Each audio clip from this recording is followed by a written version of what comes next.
यह कविता या प्रवचन दृढ़ता, मेहनत और दृढ़ इच्छा शक्ति के महत्व के बारे में है। If you want a thing bad enough to go out and fight for it, work day and night for it, give up your time and your peace and your sleep for it. If all that you dream and scheme is about it, and life seems useless and worthless without it.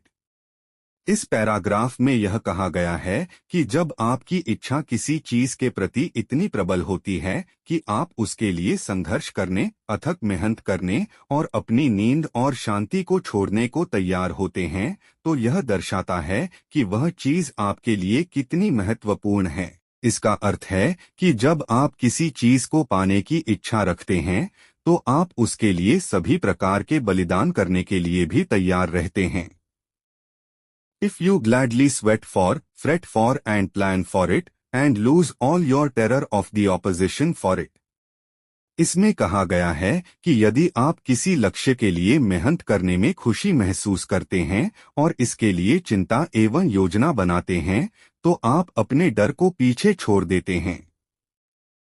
इसका अर्थ है कि आप अपनी मेहनत में कोई कमी नहीं रखते हैं और अपने लक्ष्य के प्रति अडिग रहते हैं। आप किसी भी प्रकार की बाधाओं का सामना करने के लिए पूरी तरह से तैयार होते हैं। If you simply go after that thing that you want with all of your capacity, strength and sagacity, faith, hope and confidence and stern pertinacity.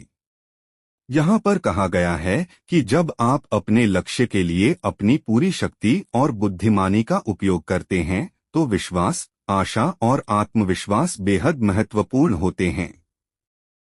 यह दर्शाता है कि जब आप अपने लक्ष्यों की ओर बढ़ते हैं, तो आपको न केवल मेहनत करनी होती है, बल्कि अपने अंदर सकारात्मकता और विश्वास भी बनाए रखना होता है। यह दृढ़ता आपको अपने लक्ष्यों को प्राप्त करने में मदद करती है। If neither cold or poverty, famished or gaunt or sickness or pain of body and brain can keep you away from the thing that you want.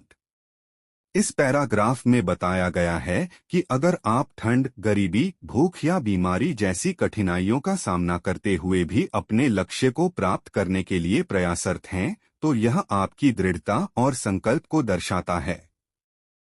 इसका मतलब है कि यदि आप अपने लक्ष्य के प्रति अडिग बने रहते हैं और किसी भी स्थिति में हार नहीं मानते हैं, तो आप अपने सपनों को साकार कर सकते हैं। 5वें पैराग्राफ।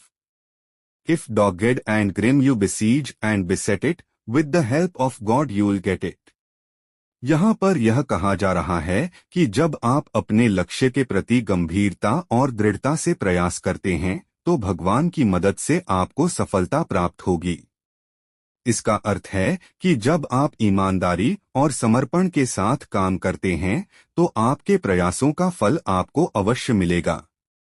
यह आपकी मेहनत और विश्वास का परिणाम है कि आप अंततः अपने लक्ष्यों को प्राप्त कर सकते हैं। सारांश। कुल मिलाकर यह कविता हमें प्रेरित करती है कि अगर हम अपने लक्ष्यों के प्रति समर्पित हैं और कठिनाइयों का सामना करने के लिए तैयार हैं, तो हम निश्चित रूप से सफलता प्राप्त कर सकते हैं। यह हमें सिखाती है कि हमारी इच्छा शक्ति, मेहनत और दृढ़ता ही हमें हमारे सपनों को पूरा करने में मदद करेगी।